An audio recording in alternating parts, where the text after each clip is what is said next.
What's your name? My name is Samantha. At the beginning of the talk, you talked about ways to preserve culture.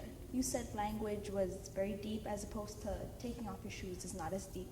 What are some other ways you believe can be used to preserve culture? So, I gave a second way, which is mutual respect rather than tolerance. That's a philosophical difference. It's a huge philosophical difference. So what I'm explaining in this book is certain ideas, certain principles, like the principle that myself is, I am originally divine. I have a divinity born in me. I'm a manifestation of divinity, is not acceptable by the other Abrahamic religions. It's not possible. So if you hang on to those things, they cannot digest those things because they will reject them. So I propose identity through those differences which are not digestible by the other. But bare feet is digestible by all of them. Everybody can go bare feet, and everybody can eat with their hands, and everybody can wear certain clothes.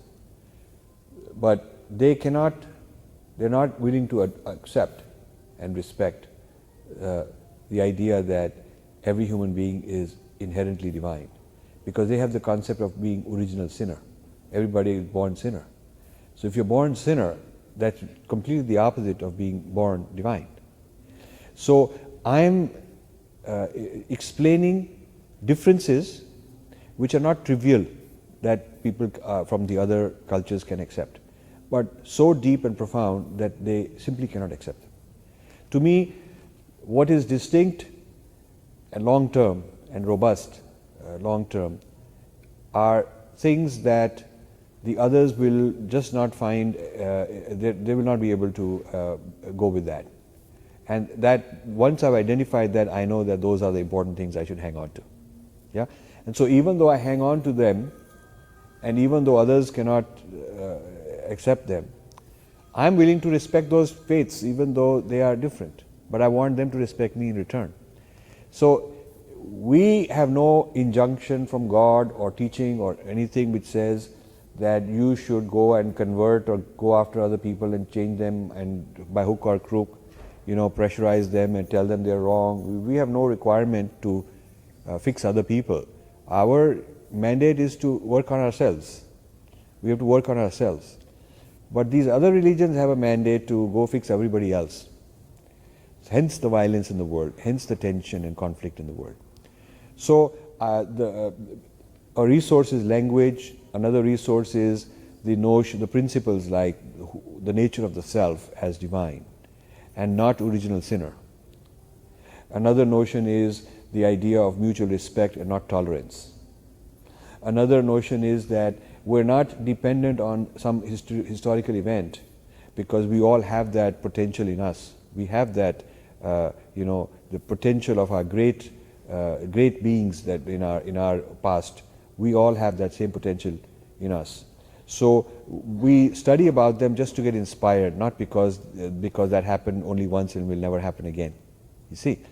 So in science, you accept truths which are provable, which can be validated again by someone else, correct? You cannot accept something which one guy claimed and nobody can ever have that same experience. You can't do that. If I tell you that in my laboratory I experienced this, but none of you can ever experience that same thing in your laboratory, it's not verifiable, and science will never accept that.